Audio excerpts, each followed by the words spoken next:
Do not apply for any international job until you understand this, especially for those of you that are applying for jobs like you are sending friend requests to companies on Facebook.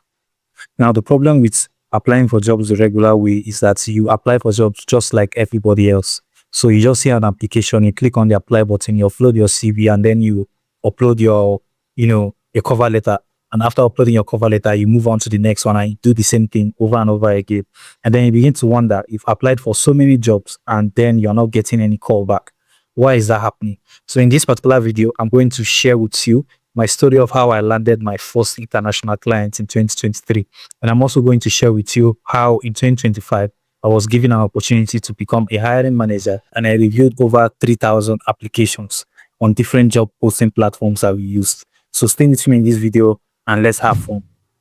So let me start from the hiring side. When you're a hiring manager in a particular company and then you make a job posting, you're expected to hire the best persons and you're expected to hire fast. Let's say you now make a job posting and then you have about 3,000 CVs. Now, these 3,000 CVs, you are not going to be viewing all of those 3,000 CVs and reviewing all of them one after the other, scanning through each of them. Rather, we scan through just the details that we want to get and then we move over to the next thing. Now, by moving over to the next thing, we go through these CVs by scanning through to ensure that we have the set of skills that are needed for that particular job. Sometimes some companies use some AI agents to scan through these CVs, pick out some keywords. Once they grab those keywords, they move on to the next step, inviting others into the next selection phase. So the first phase is just the filtering phase, where we filter out people who are not supposed to be in that particular role. Let's say that role is supposed to be for people in the United States, and then you apply and you're in Nigeria. You're definitely not going to get that role. Do not waste your time applying for jobs where the jobs are limited to a particular location. So you have to be applying for jobs that are global, jobs that accept work from home, jobs that accept remote workers. Another thing you want to check again is what are the set of skills that have been uploaded on this particular job posting. If the set of skills that are required are skills that you already know, you feel free to apply for them. You can also update your CVs to match that particular job posting so that you can easily get selected to go to the next phase. So let's say we are looking for developers who are good in React. When we get to your CV, we just want to see the keyword React. And once we see React keyword, we move on to the next phase by testing to check if you are actually good at this particular skill that you listed. Once we have filtered out all of these CVs, we also want to check if these particular ones that we have selected already have portfolios. And we look through the portfolios and manually check if these portfolios are real, if these portfolios work, and then if they are up to the standard with which we are looking for before you are invited for an interview. But sometimes in some interviews, we do not check all of these portfolios because we already have a particular technical test that we want to give to you. Now, mind you, in 2026, any other job posting for developers, most especially, any job posting that you see these days want to get you to an interview so that they can give you a real life practical test. And then from that test, they will be able to select you. But the very important thing that you need to set up on your CVs are the keywords. And these keywords should match the job posting you're uploading. Now, let me tell you my own story of how I landed my first international job. I was scrolling through Indeed one day, and I found a role that genuinely excited me. Actually, I've been applying for so many jobs on Indeed. I've applied for so many jobs on LinkedIn, on Indeed, and different platforms just to get one international paying job. But in the course of going through Indeed, I saw one particular job posting that was located in Lagos. And then I selected that particular company. I clicked on it. I looked at the job description and understood that this particular job is something I can do easily. And I decided to apply. I uploaded my resume, uploaded my cover letter, filled the form that was there on that particular job posting. And then I was going through the company. And then I found out that this company said the work is a remote work in Lagos. And I found out that this company is located in Delhi, India. And I was so excited because now I found a job written Lagos, Nigeria, but it's a job that is located in India. So mind you, job posters, what they do sometimes, if they want to target Nigerians or they want to target somebody in Kenya, they put the location as Kenya and then make it remote. The reason is so that Kenyans will be able to see it on Indeed. All right. So if you are ditching most of the job postings that are in your country, you might be getting it wrong, especially the ones that are not having any salaries on it. So this particular one I saw was located in Lagos, and then it was written remote, so I tried to apply because the skills were so easy. I was tired of looking for international job, but I didn't know that that particular one I was applying for was going to be the one that would be my first paying client. Now, here is what I did. After applying for the job on Indeed, I then went over to search for this company. searching for this company, I checked the company online and I get to understand all about the company. I read through everybody's profile. I went through the team's profile. I saw all of the team members. I saw that this particular company is so exciting. I mean, if I join this company, that means they are going to also upload me or their platform, and they're also going to be showcasing my profiles as well. So I searched for all of these team members, and then I started with the CEO, the founder of the CEO of the company. I opened the CEO's profile on LinkedIn and I got to see him. I sent him a personalized message. I also sent to so many other persons that are working on this company. Now, this personalized message is to let them know that I just applied for a job and I'm happy to join them. That I have all the skills they need. They can check my profile on LinkedIn. Meanwhile, talking about profile on LinkedIn is a very long discussion. We need to make a new YouTube video for that because your LinkedIn account is a very, very important part of your job application process. Now, if you're hunting for jobs, you need to have some profile set up. That will be something I'm going to discuss in another video. Now, they look through my LinkedIn. You can go to my LinkedIn. You see that my LinkedIn is very active and I have a lot of followers, a lot of connections. And I also have made 1 or 2 posts regarding the particular skills that I have. Because I know that so many persons are going to apply for this particular job posting because first it's located in Lagos and Lagosians no get joy. So I had to focus on ensuring that I apply for this job and I try to message everybody in the company. Message as many persons as you can. Do not fear. I call this the Overdo Strategy. All right. I send them personalized message. I sent to most of them. Some of them I also copied them and check them on Instagram. I send them on Instagram as well. The goal is to ensure that I get direct access to them and they get to see my messages.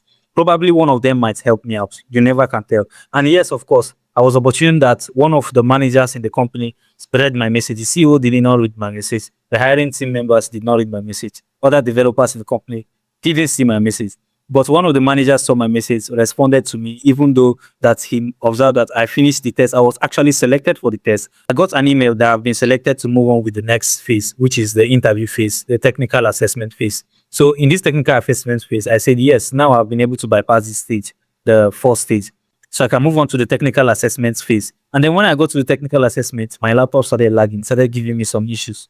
Meanwhile, if you remember, I've already sent messages to so many persons that are working there already, which is one strategy you have to learn. So after sending these messages, one of the managers replied to my message. I told him the truth that I wrote the test, but I did not complete it. I submitted the test. It was about 80% done because my laptop wasn't working well. And then I told him if I was given another chance to actually showcase that I know this particular thing, that would be a great opportunity for me. He did help me out. And then he set up another interview personally for me because he went through my profile and he understood that, yes, this particular guy is good as what he says he can do. And then he can do this particular job. So they reviewed me again. And then they set up another date for an interview for me. And I jumped on the interview that day. And that was how I got my first gig. Now, I'm telling you this story because if I just made the application and I just waited for someone to send me peso and then make the next application and the next one and the next one, I could have just been doing the wrong thing over and over again without focusing on the right things to do, which is ensuring that I back my applications with an overdo strategy. You're in Nigerian or wherever you are from, you need to learn how to back your application with an overdo strategy. So now I want to talk about what needs to be in place before you start applying, because I've seen so many people jumping straight into sending applications without actually fixing these things. Now, these things are going to really hinder you from being selected or even from being hired. So these are 3 things that you need to get fixed before you start applying for any role. Number 1 is your social media profile. I preferably say you work on your LinkedIn profile, whether a developer, a marketer, a designer, an editor, or any tech skills that you have. Ensure that the headline is appropriate, is accurate, and also resonating with the headlines that you have on your resume. It should be resonating because the hiring managers want to be sure that this is the same person that has this particular resume, that has this profile. Hiring managers always check your LinkedIn profile when they are trying to get you to join them into their team. They want to know the kind of person you are, your work culture, the kind of posts you upload on your social media platform. I've seen so many people think that their social media platform doesn't really matter. To some companies, it actually does. Even if you're playing on Twitter or you're playing on Facebook, you want to be sure that your LinkedIn profile is very, very professional because all HR goes to your LinkedIn profile to check and learn more about you. Number 2 is your CV. You need to ensure that your CV has all of the details or the keywords that are coming from the job posting. So go through the job posting, edit the CV that you have, and ensure that it is matching with the keywords that are already available on the job posting. Because if those keywords are not there, it is going to be very difficult for hiring managers to pick up your CV and then filter you into the next phase. And then number 3 is your portfolio, which is your proof of work. This particular one is very, very important because at the end of the day, you have a good LinkedIn profile, you have a good CV, but you do not have a proof of work. How do we verify that you are actually good at what you say you are on your social media handles, also on your CVs? Because your proof of work is the only thing that sets you apart from every other person. Everybody have unique projects that they must have built. So you want to have a project you have built and then you want to put them in your portfolio. Now, let's say you are just starting out and you do not have a portfolio. You need to have one. How do you do that? Are you a developer? You need to get some projects, work some free projects for some persons, find your siblings or your family members that probably have some small business, build 1 or 2 websites for them, get them a domain name, and find one free hosting and host it for them. You need to build things and then put them on your portfolio. Very important that you bag one. And then say you're a digital marketer, you just need to have a proof of work. Anyhow you want to do it, you probably want to use some link in bio platforms where you can upload some of the companies you have worked for and then the results you've actually done. You can be posting screenshots there as a marketer. Say you're a video editor, you can upload it on a Google Drive and then allow people to access those Google Drives so the hiring managers can see that this is what you've been able to do. Or you have a social media platform where you always upload, or your Instagram, where you always upload all of your works. So you need to have a proof of work regardless of how you arrange it. You need to put them together. Now, when there is no proof of work, it tells hiring managers that it's either you do not have any work experience at all, or you are so lazy that you cannot put your work together. And this is going to be giving a very bad impression to the hiring manager. So fix these 3 things and trust me, you're going to see results while you use the Overdo strategy for your applications. Now, if this video taught you something, I'd like you to drop a comment in the comment section. Let me know what you learned from this video. And more importantly, subscribe to this channel because in the next video, I'm going to be uploading a list of websites where you can find international paying jobs. And then you can begin to apply the Overdo strategy that you have learned from this particular video. See you in the next one and go get that job.